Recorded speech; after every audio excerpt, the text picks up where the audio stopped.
tragic. It's tragic. But I don't care, because I'm still standing and I'm good.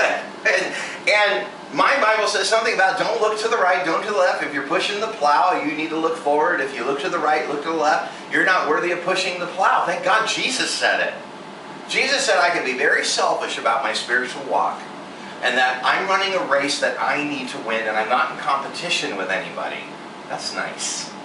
This is something I talked about the other day with someone about how local musicians are so competitive, and I'm not in competition with anybody. There is no competition. There is no one who's going to be better at being Paisley than me. I win. I win. That's the only competition I'm in competition with myself. I listen to my last record and I go, what can I do different? What can I do better? How can I improve? I'm in competition with me, and that's all I think about. You know, I'm not even like as jealous as I was a long time ago of people that are more successful. Like, well, you know what? I've still got to work on me. I still got to be in competition with me, or I fail. You know, the minute you start competing with people to your right or to your left, you're failing at something that you should be building in yourself. And so, you know, if every Christian I've ever known in my life wants to walk away from Jesus, it doesn't change how God used them in my life. And it doesn't change what I took of God from them that was offered to me. And it certainly doesn't change what I believe about God after 30 years of knowing Him. But it's so sad. I want to use words like pathetic, but that undermines how truly sad it is. Because if you have people that have helped you and you feel helpless to help them back, that may be one of the worst feelings in the world. And so often God uses amazing people in our lives, then they stop being amazing. And they fall literally through our fingers and we can't do anything to save them. See, that's the problem. If they're already saved, who's going to save them now? Gosh. I mean, I think that's like the scariest thing of all, is how many Christians I've known that I've run into that say, I'm not a Christian anymore. What do you mean you're not a Christian anymore? That's like me saying I'm not a Jew anymore. I can't do anything about it. I'm a Jew and I'm stuck. Well, you were born a Jew. You know what? I could just never tell anyone I'm a Jew and renounce my Judaism, and I'm still a Jew. I can't shake it off of me. I can't get rid of my freckles. You know? It's like, it's just part of who we are. And you people that aren't Jews, you're Gentiles. And most Gentiles are Christians. I always tell people, like, I don't get it. I don't think you can do that. I don't think you can undo Christianity in you. This is like renounce Christ. I go, you'd actually say those words out loud? Oh, I've said them to him. What? You said that to Jesus? Why? My gosh, go ahead. Accept Buddha, accept Muhammad, accept the Pillsbury Doughboy, and accept Barney, and accept L. Ron Hubbard. Keep Jesus too. You know what I mean? You know, it's like Joe Schmo and the Seven Saviors. You know, I mean, keep them all. Why? But why would you go after Jesus? Because he didn't do what he promised. Really? Really? He didn't do what he promised? Gosh. What he promised in his word, or what he promised in your head? I mean, let's be fair here. I got a list of promises of things I believe God's promised me. But then there's what's in the Bible that he's promised. And then there's the things he does that I never would have thought of. So he doesn't do everything I fantasize that he's promised me. At least he hasn't yet, but I'm not dead. So he still has time. You can't really say he hasn't done it. He just hasn't done it, well, as fast as I'd like. But he sure as hell has done everything in his word that he's promised. Gosh! Let God be true and every man a liar is pretty clear to me what that means. Gosh! And then there's all that stuff he does that I never would have thought of that just blows me away that he's done. He invented marshmallows and candy canes. Gosh, and cinnamon gummy bears. What more do we need from this guy? When is it time to go on the warpath against the Creator? Knowing His Word, being filled with the Spirit, being baptized in water, having God use you to lead people to the Lord, lay hands on them, fill them with the Spirit, and heal their body of things like cancer. When is it time to be that person to say, you do not perform up to my standards? When? Gosh, I don't think I'm simple. Okay? And yet, I know that when I heard What a Friend We Have in Jesus for the first time, I had heard something perfect. A great song. As a songwriter, I had heard a perfect song. And I said, this is like finding a perfect flower. I have climbed the mountain and I have found something that is perfect. So if nothing ever lives up to this, I have found what perfection is.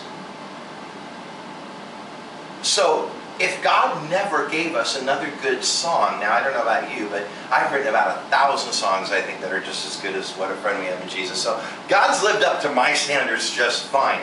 But if God never gave us another song as good as What a Friend We Have in Jesus, did He do enough? Hell yeah. Because there's a perfect song. There's a song that says something so completely, flawlessly, and so simply and beautifully. Anyone who ever hears it the first time will get every word of what it meant. And it's all true. How many flowers does God have to invent that are perfect for us to say He's done enough? I'm serious. That's what I see this as. It's like just being some kind of weird glutton. Like, you know, I think candy canes are the perfect candy. I could probably write a 200-page thesis on the candy cane. A college doctorate. I know maybe I'll go back to college and get my doctorate in candy cane. I could do that. I know a school I can do that at. I could be a doctor. Dr. Paisley Yankolovich, specializing in candy canes. I could write a 200-page thesis on the candy cane, on why it is the perfect candy. But I will just simply say, it looks really good. It's got like the swirly thing going on. It's got the it's got the shape going on. So you got the sharp end, but then you got the hook end in your eye, and it's delicious. And it makes your Christmas tree look that much perfect. And it's somehow magical if Santa puts them on your trees, even if you don't believe in Santa. But it would be like saying that no, there have to be a million other perfect candies for me to take God seriously about being able to invent a perfect candy. What? This is all ridiculous. What does Jesus have to do for mankind for it to be sufficient? I think the whole cross thing, the crucifixion thing, was probably sufficient. I really do. If He never blessed me, but He saved me, I think it's fair. I really do. But, again, He died on the cross so I can have salvation. He gave me What a Friend We Have in Jesus, the perfect song. I've certainly seen a perfect flower in this life. And then there is the almighty candy cane. My gosh, that's already 4 things. When is it enough? When do I get to the point where I say, you haven't done enough for me, I'm going to seek out another God? Really? Isn't it nice that I give Him credit for the candy cane, by the way? You know? I figure anything that I like in this life, He gets credit for. And then whoever it is He used to invent it, that guy gets residuals. I don't give Jesus credit for the happy face, though. Because that guy never made any money off it, so that guy gets all the glory. Sorry, Jesus, but that's one thing you don't get credit for, is the happy face. But when is it enough? When is it enough? Well, it's my birthday, I can indulge myself. The Bible's not enough. We need alternative books. to argue over spiritual matters because the Bible's not enough. Well, did you ever read this book? You know what? I don't have to read squat. I'll just read my Bible. Thank you very much. Gosh, if I sing just one song in my life and I sing What a Friend We Have in Jesus, do you think I'll be singing a good praise song my whole life? What if that's the only song I ever learned? Gosh, be better than the entire KISS catalog that floats around in here. You know? I mean, that's really done a lot for me. All those KISS songs I know by heart. And in several languages, I might add. But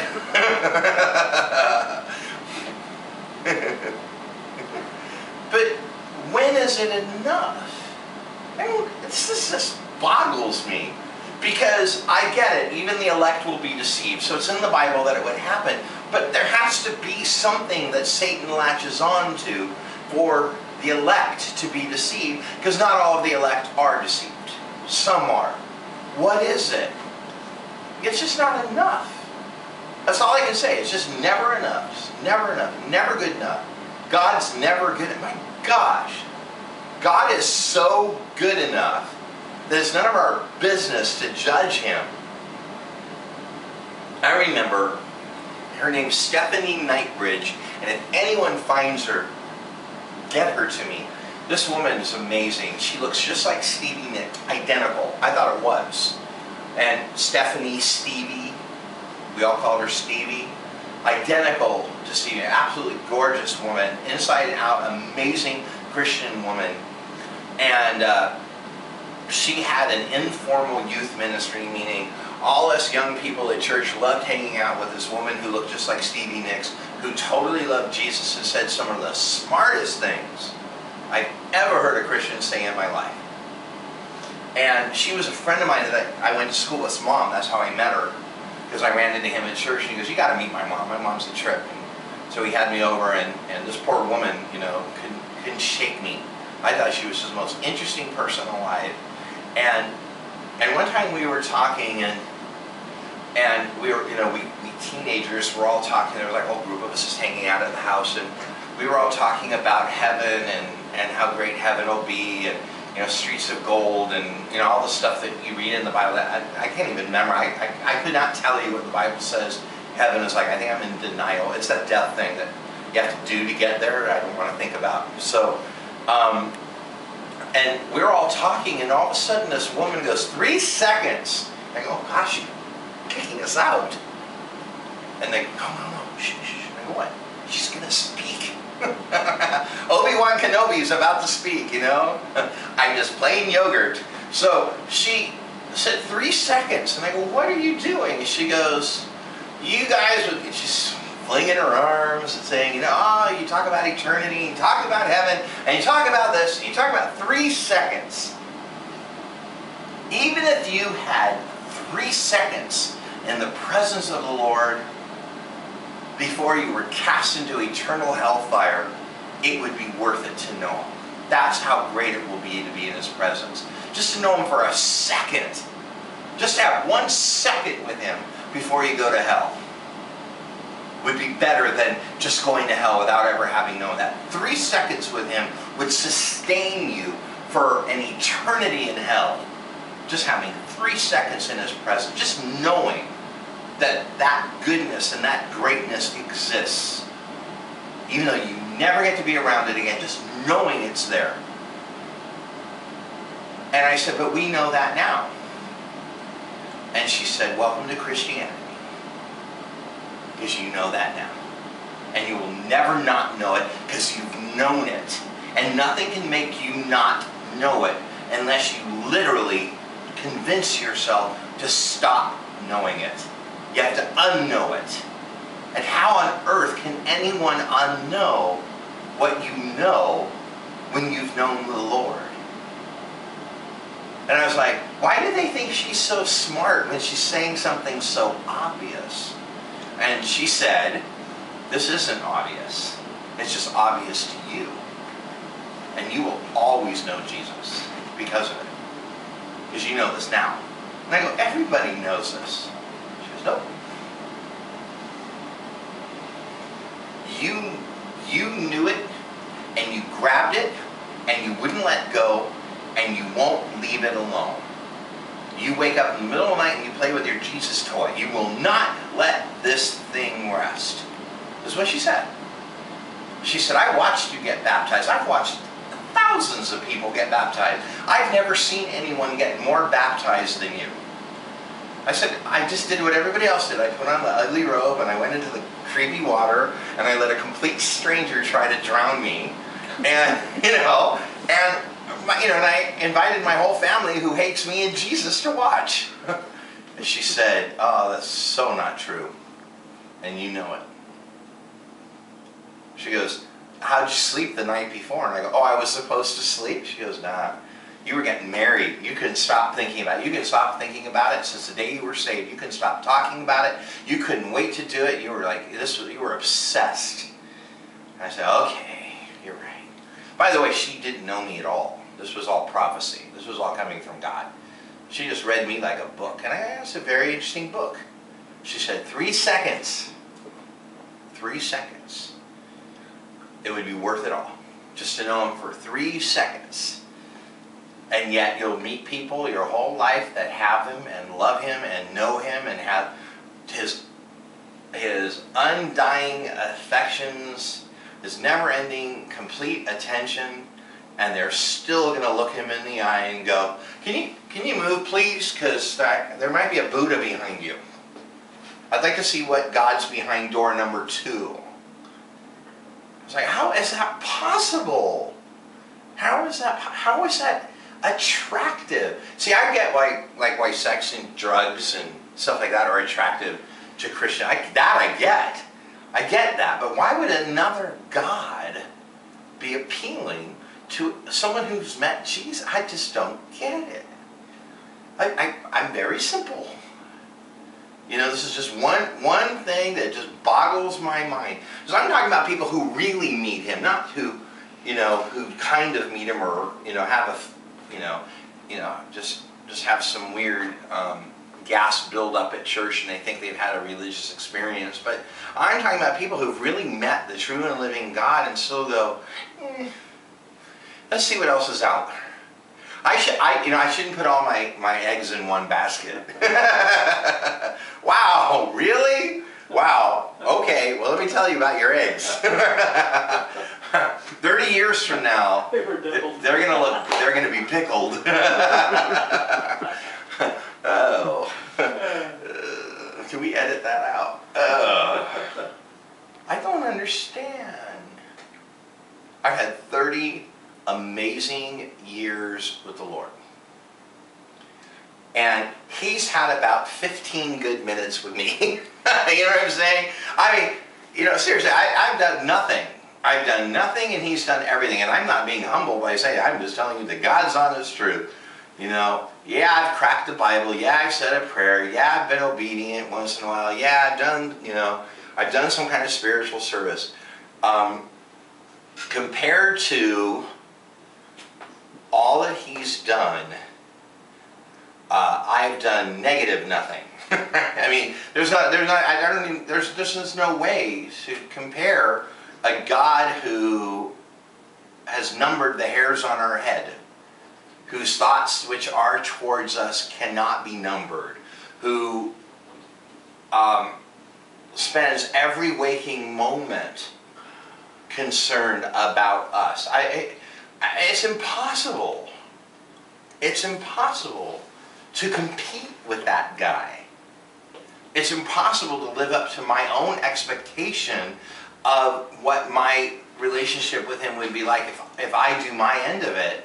How could I possibly turn on him and judge him not living up to my expectations? My expectations for God are enormous, and he's made a joke of them. I mean, it's like I wake up every day and I start to pray about stuff like I feel stupid. Your word says, don't pray for stuff you already know I know about because I already know what you need before you tell me you need it. I'm like, I don't even know what to say. And he's like, well, you've said enough. You actually noticed I was here today. How many of my people aren't even going to notice me today? It's just, it's impossible for me to fathom going too long without him. Therefore, to turn on him, to disown him, to renounce him, or, gosh, to replace him. Again, I'm speechless. I mean, obviously I understand the spiritual wherewithal of all these events. I still can't get it. I still can't get it. And I'm talking specifically about people who know what I know. Not fakers, not losers, not liars, not half-assers. I'm talking about people who dove in and had this amazing encounter with the Most High God, and it still wasn't good. Jeepers. Talk about a waste. And talk about wasting him on them. What a waste. Because I bet there are a lot of believers in the world today that would kill to have some of these experiences. It would kill to have this happen in their life. And yet he approached who he approached, the way he approached them in whatever fashion, and they're off at some Buddhist church chanting tonight. I mean, so stupid. I've heard men say that they don't cheat on their wives. They say, when I can have steak at home every night, why would I go out and get hamburger? You know? And I was talking about spiritual hamburger. I mean, it doesn't make sense. Like, I get people whose love grows cold and they don't want anything to do with religion. I get that. Including Jesus. I get those people.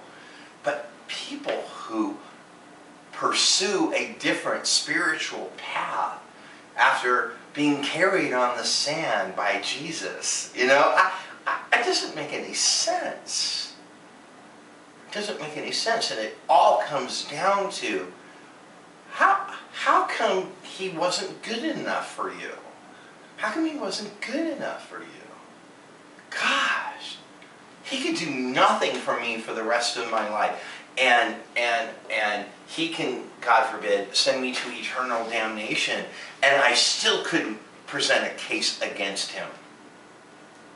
I still couldn't present a case against him.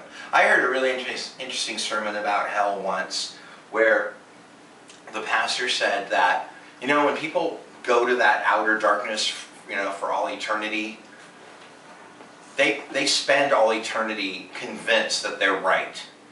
That God was stupid and God was a waste and God didn't matter and God didn't do anything for them, and, you know, grumbling against God. And I was like, gosh, what a thought. It wasn't enough to, God, talk about hell, to live with your own self-righteousness for all eternity, where you're right and God's wrong. Still, even after you're in hell, even in the eternal lake of fire burning, God was right. Ow, I was right. Ow, I was right. You know, gosh. Wow, I thought it was a brilliant sermon. It has no biblical basis as far as I'm concerned, but the guy was a prophet, so he may have been hearing something from the Holy Spirit, but he sure made a good point. Recently I read on Facebook someone who I've ministered to who had something in their life not go the way they wanted, and they posted on Facebook, thanks a lot, God, for putting me in this situation. You're worthless. I actually know someone personally who called God worthless on Facebook. I mean, really? And I was like, I'm wordless. What? Wow, wow, you're worthless. Gosh, I get getting mad at God. I really do, and I get saying things you later wish you hadn't said on Facebook. Posting it on Facebook? I mean, really?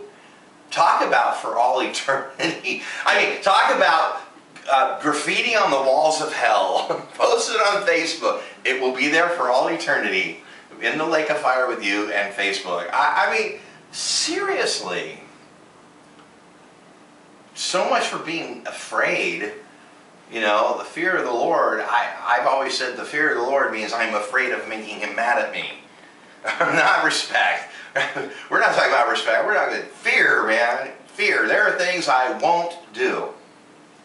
No matter how bad I want to do certain things, there are some things I don't even want to do because I'm afraid of him. And I'll give you a hint. Bad-mouthing him on Facebook. I have said a lot of really dumb things to God in my life that I wish I hadn't. I've said a lot of angry things to God that I feel really good about, that I was honest and he dealt with me because he's a very secure person. However, gossiping about the Almighty will not happen on my end ever. I mean, enough's enough. You know, I'm terrible. Terrible. I've had 30 amazing years with the Lord. He's perfect. I'm not. His people aren't half as perfect as me, though. So, grading on a curve, I feel pretty good. However,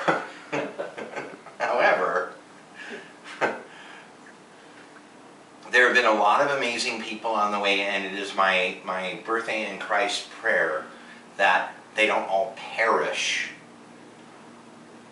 Because we all do dumb things, and he'll still take us back, and we don't have to be punished for the dumb things we do, even gossiping about him on Facebook. But the problem is, if we die in our renouncing of him, I'm not really sure what happens to our salvation. I'm pretty much convinced once born again, always born again. But again, I'm scared of the guy, so I don't want to mess with that. You know, I'll never renounce him just in case. I've strayed pretty far in my day, but I've never renounced him. I've never said there will be another God in my life other than you. Let's check out this religion. I've never done that. But I'm convinced that we are grafted into the family in our acceptance of Christ. So we can get away with just about anything. But when it comes to specifically stating that we want to be ungrafted, I sure hope that's a prayer he doesn't honor. I sure hope. I hope that's a big resounding no from heaven. Nope, can't give you that. Sorry. I hope so. I don't want to find out for myself.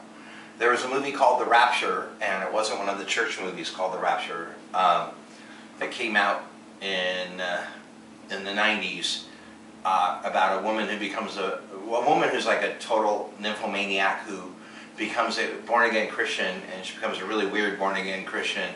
And at the end of the movie, the rapture happens, and when she's floating to heaven, she says, "No, I don't want to go. If this is who you are, God, I don't want you." And she sinks back down. It's one of the weirdest things I've ever seen in my life. That was a disturbing film. And I've that image in my head of being raptured and still saying no. Gosh, who are you people? When is it good enough? Again, I think salvation rocks. But we get Christmas. We get all the classic hymns and spirituals. We get some amazing Christians along the way. Oh, we get the Holy Spirit. We get the Bible. We get fellowship with His people. We get prophecy. We get healing. We get miracle. We get the presence of the Lord in our life every day, doing things we can't even imagine. And we get to bring an infinite amount of gifts to people as we meet them. It's good enough for me. It's good enough for me. Tragic and amazing. Because in the end, that's kind of like how heaven works. We're there, and whoever isn't, but we're there. We're there, and we're seeing the big guy, and we're moving on to our eternal whatever. We're not sitting there worrying about the people who didn't get there. Or worrying about the people who got there. People say, "Oh, you're going to be so surprised who's there." I'm not going to care. I could care less. Charlie Manson could be my bunk buddy in heaven for all I care. I could care less. Just make sure I'm in. I don't care where I sit. Just make sure I make it in.